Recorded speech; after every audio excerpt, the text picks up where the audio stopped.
Hello guys, Andrew here. Welcome back to Drew Tutorial. And in this video, I'm going to show you how to create the perfect array of shapes in Affinity. This is super easy to do, and I'm going to walk you through the steps to do it. So what you want to do, just simple, go ahead and open up your project, create your design, and look towards the left hand side where it's going to say, for example, rectangular tool. This is what's going to be there by default. So you want to click on rectangular tool and just choose the shape that you want. So what I'm going to do, I'm going to just choose, for example, this crescent here that looks like a moon.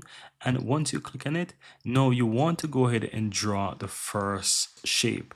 And while drawing that shape, guys, all you have to do is go ahead and press the arrow key. Now the arrow keys are what is going to allow you to add more shapes. So you can either press the up, down, or side, whatever it is.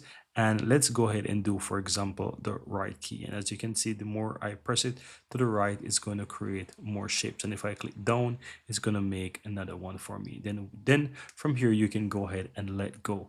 Now, once you let go, you can click your select tool, and then you can just adjust it the way you want. And you can always go ahead and adjust shapes as you wish.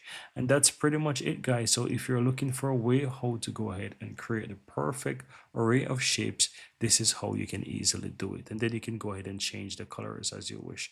Now what I'm going to do, now afterwards, you can go ahead and you can move individual ones, put it wherever you want, and that's how it is. Now what I'm going to do, I'm going to go ahead and delete these and just show you another one that you can do. So I'm going to go ahead and choose, for example, this one right here, and I'm going to just do it again, make the shape, and as you can see, I can go ahead and press right, down, down, down. And as you can see, I can even remove by just pressing the up arrow to remove a certain key, is a certain number as well. So you can go ahead and remove certain numbers if you wish. And then you can always go ahead again and just adjust it by clicking the, the move tool and just kind of set it to the way you want, and you can always arrange it. And yeah, again, you can go ahead and you can change the colors as you wish. And that's all there is to it, guys. So if you want something nice like that, you can go ahead and do all of that good stuff. And that's pretty much it, guys. Very easy and very simple. That's how you go ahead and create a perfect array of shapes in Affinity.